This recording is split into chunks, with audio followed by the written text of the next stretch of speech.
Hello and welcome back to the another video on commerce league. बच्चों, जैसा आप जानते हो, हम पिछले 2 दिन से कॉमर्स में इकोनॉमिक्स का एग्जाम जो सीबीएसई बोर्ड का आने वाला है बच्चों का, हम लोग क्वेश्चन सीरीज चला रहे हैं इंपॉर्टेंट। मैंने आपको परसों का होमवर्क दिया, आपने कर लिया। मैंने कल का होमवर्क दिया, आपने उसे भी कर लिया। अब आज हम फिर आपके सामने 9 क्वेश्चन यहां पे लिखे हुए हैं और कम से कम मैं आपको टॉप 13 क्वेश्चंस देने वाला हूं। इनसे आप क्या करेंगे, आज का जो काम है 15 तारीख को, आज आप शाम को जब सोने से पहले ये सारे क्वेश्चंस हो जाने चाहिए। और इनसे किसी भी क्वेश्चन में अगर इनमें प्रॉब्लम आ जाए तो मैं लिंक डिस्क्रिप्शन बॉक्स में डाल दूंगा, वहां से एक एक वीडियो के लिंक है, चेकआउट कर लेना और इसके आंसर्स भी वहां आपको मिल जाएंगे। ठीक है, चलो शुरू करते हैं। देखो बेटा, पहला जो क्वेश्चन है, हमने जो कल फोकस किया था, पहली वीडियो हमने नेशनल इनकम को फोकस किया था, फिर हम मनी बैंकिंग पर फोकस किया हमने, फिर एग्रीगेट डिमांड और एग्रीगेट सप्लाई पर भी कुछ हिस्से तक हमने फोकस किया। आज हमारा जो मेन मकसद रहेगा वो एग्रीगेट डिमांड का भी रहेगा, at the same time BOP भी रहेगी, थोड़ी सी फॉरेन एक्सचेंज रहेगी and last but not the least government budget भी रहेगा। तो पहला क्वेश्चन है, how government ensures social welfare through government budget. बेटा, ये क्वेश्चन थोड़ा सा टेढ़ा है, लेकिन अगर इसी को मैं कह दूं कि आप रीएलोकेशन ऑफ रिसोर्सेस का जो ऑब्जेक्टिव पढ़ते हैं गवर्नमेंट बजट में, गवर्नमेंट बजट के बहुत सारे ऑब्जेक्टिव होते हैं ना, उनमें से एक ऑब्जेक्टिव भी तो होता है रीएलोकेशन ऑफ रिसोर्सेस। तो रीएलोकेशन ऑफ रिसोर्सेस का ही ये पूरा का पूरा क्वेश्चन है, तो उसी आंसर को आप इस वाले क्वेश्चन में फिट कर देना, बात बन जाएगी। ठीक है, इजी होता है। ठीक है, state 2 physical measures to encounter inflationary और डिफ्लेशनरी गैप।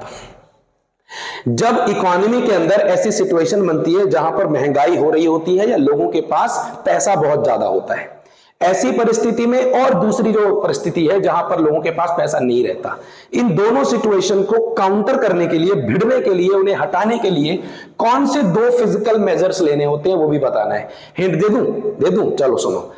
टैक्स को क्या हम कम ज्यादा करते हैं, गवर्नमेंट स्पेंडिंग को क्या कम ज्यादा करते हैं, क्या ये जो 2 फिजिकल मेजर्स है जो गवर्नमेंट के होते हैं उनका इस्तेमाल करना है। बस अब आपको ये क्रैक करना है कि टैक्सेस को बढ़ाना कौन से सिचुएशन में है, गवर्नमेंट स्पेंडिंग को घटाना किस कॉन्टेक्स्ट में है। ठीक है, x and saving versus x and investment. बेटा बहुत इंपॉर्टेंट है, ये बहुत इंपॉर्टेंट है। क्वेश्चन में x and saving versus x and investment भी आ सकता है, या x post saving versus x post investment भी आ सकता है। तो ये 2 डिफरेंस कम से कम तुम्हें पता होनी चाहिए एग्जाम के लिए।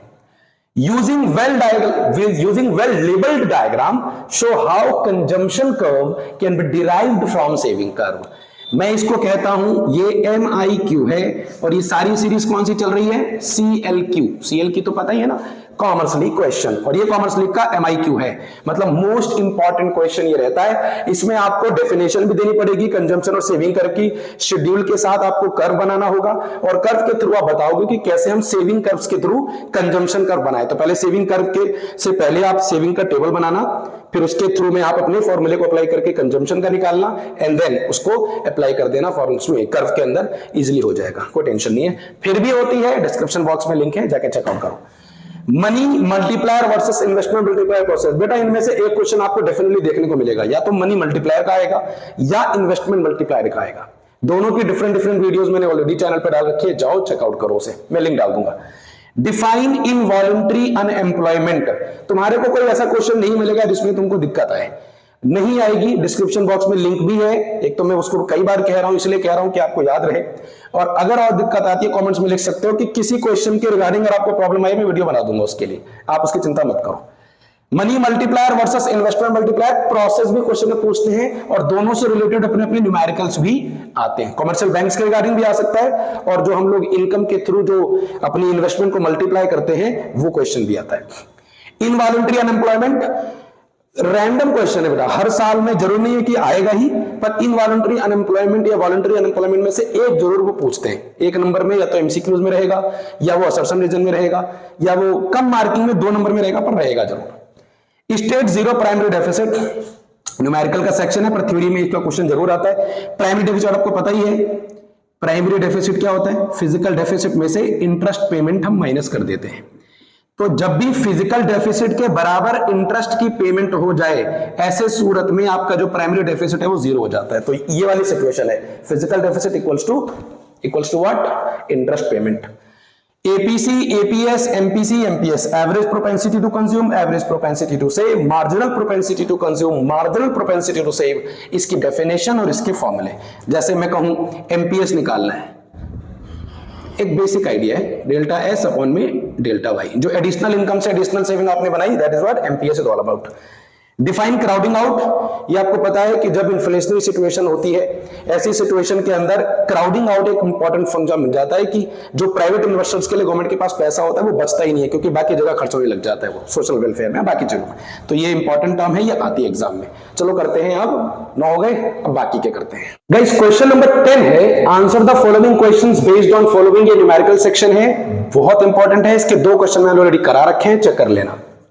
और तुमसे पहले इसको ट्राई करना है, जब हो जाए आंसर मैच हो जाए, आपको लगे कि मेरा आंसर आ गया है, उसके बाद जाके मैच करना, ठीक है। Determine the equilibrium level of income और calculate the saving and consumption expenses. तो जो ये इंफॉर्मेशन दे रखी है उसके बेसिस पे ये दोनों कैलकुलेट करना है। कर पाओगे, कोई दिक्कत ही नहीं है।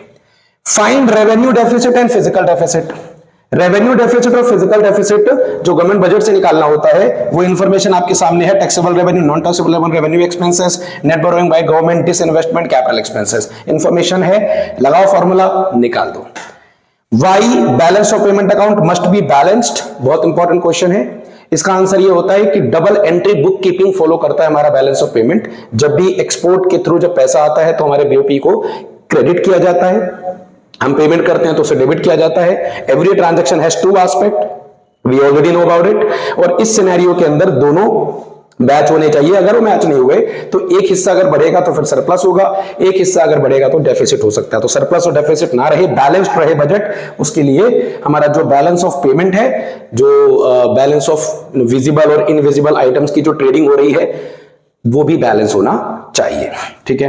Current account deficit versus trade deficit वही वाला है कि अगर बीओपी नहीं हुआ मैच या बीओपी बैलेंस नहीं हुआ तो फिर कोई ना कोई साइड जो है उठ जाएगी, या फिर हम ट्रांजैक्शन को सही तरीके से रिकॉर्ड नहीं कर रहे होंगे।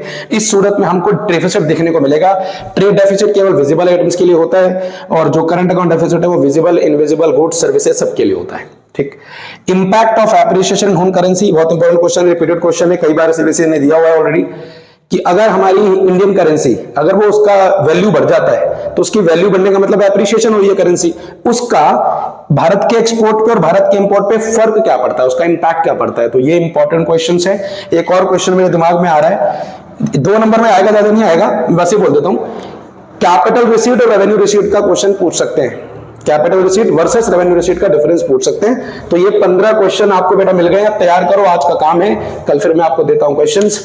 और इससे रिलेटेड एक वैल्यू एडेड मेथड का नेशनल इनकम का क्वेश्चन है, मन कर रहा है आपके लिए बनाने का, अगर आप कहोगे तो जरूर बना दूंगा, कमेंट सेक्शन में लिख देना, लिखोगे तो बनाऊंगा, ठीक है।